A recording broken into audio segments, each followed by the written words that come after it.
Hai anak-anak, di video ini kita akan belajar mata pelajaran IPS kelas 8 bersama Ibu Vita Maturbongs. Sebelum kita melihat materi kita pada video ini, Ibu harap kalian semua dalam keadaan sehat dan yang pastinya tetap semangat dong. Oke anak-anak, pada video ini kita akan belajar materi tentang mobilitas sosial. Untuk lebih jelasnya, mari kita saksikan tayangan materi berikut ini.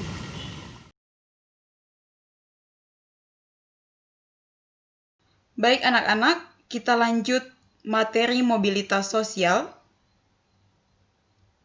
Namun sebelum melihat materi mobilitas sosial lebih jauh, Ibu akan menyampaikan tujuan pembelajaran. Tujuan pembelajaran kali ini, kalian diharapkan mampu yang pertama menjelaskan pengertian mobilitas sosial, yang kedua mengidentifikasi bentuk-bentuk mobilitas sosial, yang ketiga menyebutkan faktor pendorong mobilitas sosial, yang keempat menyebutkan faktor penghambat mobilitas sosial, yang kelima mengidentifikasi saluran-saluran mobilitas sosial, dan yang keenam, mengidentifikasi dampak-dampak mobilitas sosial. Jadi, ini adalah 6 tujuan pembelajaran yang Ibu harap kalian dapat capai pada video pembelajaran ini. Kita lanjut pada materinya. Apa itu mobilitas sosial? Apakah kalian pernah melakukan mobilitas sosial? Mari kita lihat ilustrasi berikut ini. Apakah kalian mengenal sosok pada gambar ini? Ya, beliau adalah Cristiano Ronaldo, salah satu tokoh yang sangat terkenal di dunia, khususnya di bidang olahraga sepak bola. Cristiano Ronaldo berpindah atau ditransfer dari tim sepak bola Real Madrid ke tim sepak bola Juventus. Ini berarti anak-anak, Cristiano Ronaldo mengalami perpindahan atau pergerakan dari Real Madrid ke Juventus. Ilustrasi ini menggambarkan bahwa Cristiano Ronaldo mengalami mobilitas sosial. Dengan demikian, apa itu mobilitas sosial? Mari kita lihat pengertiannya. Mobilitas sosial terdiri dari dua kata, yaitu mobilis. Mobilis ini berasal dari bahasa Latin yang artinya bergerak atau mudah dipindahkan. Dan kata yang kedua yaitu sosial yang artinya sekelompok orang atau individu. Dengan demikian, pengertian dari mobilitas sosial adalah gerak perpindahan individu atau kelompok dari satu kelas sosial ke kelas sosial lainnya yang mengubah status sosial seseorang dalam masyarakat.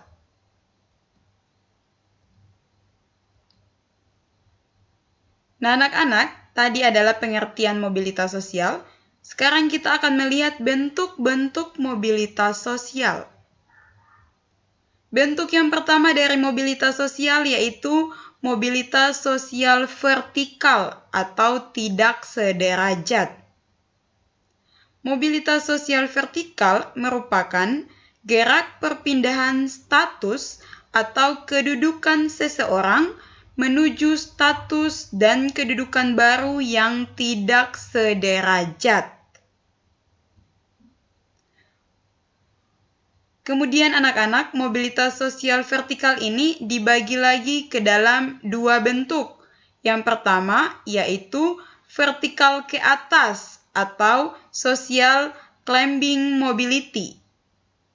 Nah, vertikal ke atas ini lebih tinggi dari status sebelumnya. Jadi individu atau kelompok yang mengalami mobilitas sosial vertikal ke atas ini, mereka memperoleh status atau kedudukan yang lebih tinggi dari status atau kedudukan sebelumnya. Mari kita lihat contoh dari vertikal ke atas. Di sini Ibu mengambil contoh yaitu tokoh pemimpin Indonesia Joko Widodo. Nah, kalian dapat melihat pada gambar ini, status atau kedudukan Joko Widodo awalnya merupakan seorang pengusaha kayu. Setelah menjadi seorang pengusaha kayu, Joko Widodo mengalami perpindahan status atau kedudukan menjadi wali kota Solo. Setelah menjadi wali kota Solo, Joko Widodo mengalami pergerakan atau perpindahan status atau kedudukan lagi menjadi Gubernur Jakarta. Setelah menjadi Gubernur Jakarta, beliau masih lagi mengalami perpindahan atau pergerakan status atau kedudukan menjadi Presiden Republik Indonesia. Nah, berdasarkan contoh ini, Bapak Joko Widodo mengalami mobilitas sosial vertikal ke atas. Berarti status atau kedudukannya lebih tinggi dari status atau kedudukan sebelumnya.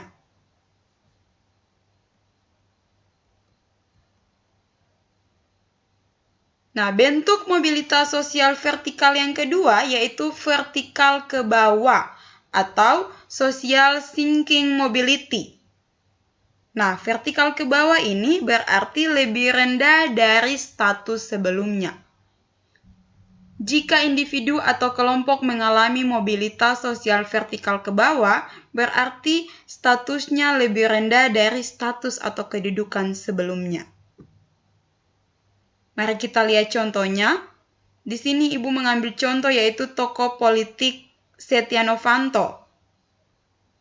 Di sini Bapak Setia Novanto awalnya memiliki status atau kedudukan sebagai Ketua DPR, namun karena pelanggaran dan kasusnya, beliau dikenai hukuman atau sanksi sehingga menjadi narapidana. Dan status atau kedudukan DPR-nya dicopot, diganti. Ini adalah contoh vertikal ke bawah, mobilitas sosial vertikal ke bawah, lebih rendah dari status sebelumnya. Yang awalnya adalah ketua DPR, sekarang menjadi seorang narapidana tersangka korupsi.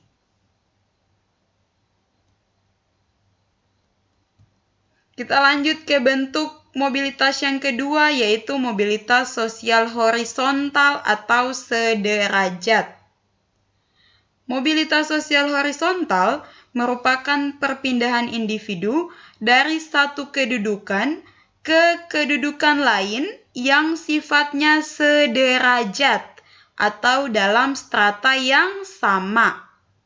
Ini berarti individu atau kelompok tidak mengalami kenaikan atau penurunan status atau kedudukan. Dia tetap mengalami perpindahan atau peralihan, tetapi dalam status strata yang sama, yang sederajat. Mari kita lihat contohnya. Contoh yang Ibu pakai di sini, yaitu Ibu masih mengambil contoh yang sama di awal materi, yaitu Cristiano Ronaldo. Cristiano Ronaldo yang awalnya dia bermain pada tim sepak bola Real Madrid, kini berpindah ke tim Juventus. Nah, contoh ini merupakan contoh dari mobilitas sosial horizontal, sederajat, mempunyai status atau kedudukan yang sama tetapi mengalami pergerakan atau perpindahan. Bentuk mobilitas sosial yang ketiga yaitu mobilitas sosial lateral. Mobilitas sosial lateral yaitu perpindahan atau pergerakan penduduk dari satu wilayah ke wilayah lain. Mobilitas sosial lateral dibagi menjadi dua, yaitu yang pertama, mobilitas sosial lateral permanen atau menetap. Contohnya yaitu migrasi. Perpindahan penduduk dari kota ke desa atau dari desa ke kota atau dari kota ke kota, bahkan dari negara ke negara, tetapi yang bersifat menetap atau permanen. Itu adalah bagian dari mobilitas sosial lateral permanen. Sedangkan bentuk yang kedua, yaitu mobilitas sosial lateral tidak permanen. Tidak permanen artinya tidak menetap. Contohnya seperti liburan, pendidikan di luar daerah, dan lain-lain. Seperti kalian lihat contoh pada gambar ini, di sini yaitu guru, pegawai, dan karyawan SMP YPPK Santo Paulus Abepura melakukan studi tur ke daerah di luar Papua. Nah, ini berarti tidak menetap ya anak-anak, hanya bersifat sementara. Masuk ke dalam contoh mobilitas sosial lateral tidak permanen.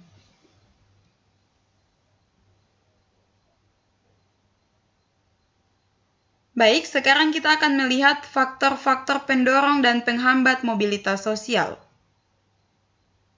Kita lihat yang pertama atau bagian A, yaitu faktor pendorong mobilitas sosial. Di sini ada 8 faktor pendorong sehingga mobilitas sosial ini bisa terjadi. Yang pertama ada individu, yang kedua ada struktural, yang ketiga ada ekonomi, yang keempat politik, yang kelima pertumbuhan penduduk, yang keenam keinginan mengunjungi daerah lain, yang ketujuh pekerjaan yang beragam, dan yang kedelapan kemudahan dalam akses pendidikan. Jadi ini adalah kedelapan hal yang menjadi faktor pendorong mobilitas sosial itu dapat terjadi. Yang kedua atau bagian B yaitu faktor penghambat mobilitas sosial. Pada faktor penghambat mobilitas sosial ada 5 faktor. Yang pertama yaitu kemiskinan, yang kedua situasi politik yang tidak kondusif, yang ketiga faktor kebudayaan, yang keempat faktor diskriminasi, dan yang kelima jumlah keluarga yang banyak. Jadi ini adalah 5 faktor yang merupakan penghambat sehingga mobilitas sosial itu sulit atau tidak terjadi. Kita akan melihat sekarang yaitu saluran-saluran mobilitas sosial. Saluran mobilitas sosial ini wadah atau tempat untuk mobilitas sosial ini individu atau kelompok dapat mencapai melalui tempat atau wadah ini. Saluran yang pertama yaitu lembaga politik atau organisasi sosial. Nah, di sini lembaga politik atau organisasi sosial dapat memungkinkan seseorang atau sekelompok orang mengalami mobilitas sosial. Di sini pada gambar, contohnya di sini ada partai politik dan organisasi siswa intrasekolah. Jadi melalui 2 faktor atau 2 hal ini, seseorang atau individu dapat melakukan mobilitas sosial. Dengan bergabung ke partai politik, dengan bergabung ke organisasi OSIS, seseorang atau sekelompok orang dapat melakukan perpindahan status atau kedudukan. Saluran yang kedua yaitu lembaga militer. Nah, lembaga militer juga menjadi salah satu wadah untuk mobilitas sosial seseorang bisa mencapainya. Yang ketiga yaitu lembaga keluarga. Nah, pada lembaga keluarga kalian bisa lihat pada contoh gambar yang Ibu ambil di sini yaitu pernikahan antara salah satu pangeran di Inggris dan seorang rakyat biasa. Ini adalah Pangeran William ya, dan istrinya yaitu Kate Middleton. Ketika Kate Middleton menikah dengan Pangeran William, maka status atau kedudukannya bukan lagi rakyat biasa. Tetapi status atau kedudukannya sudah diangkat, sudah tidak dibawa lagi, tetapi sudah mengalami vertikal ke atas. Sudah menjadi istri dari seorang pangeran. Nah, saluran yang digunakan oleh Kate Middleton yaitu lembaga keluarga. Saluran yang keempat yaitu lembaga pendidikan. Nah, melalui wadah lembaga pendidikan, individu dapat mengalami perubahan atau pergerakan status sosial. Saluran yang kelima yaitu lembaga ekonomi. Saluran yang keenam yaitu lembaga keagamaan. Dan saluran yang ketujuh yaitu organisasi profesi. Jadi melalui saluran-saluran atau wadah-wadah tersebut, seseorang dapat dengan mudah melakukan mobilitas sosial, khususnya vertikal ke atas atau vertikal naik.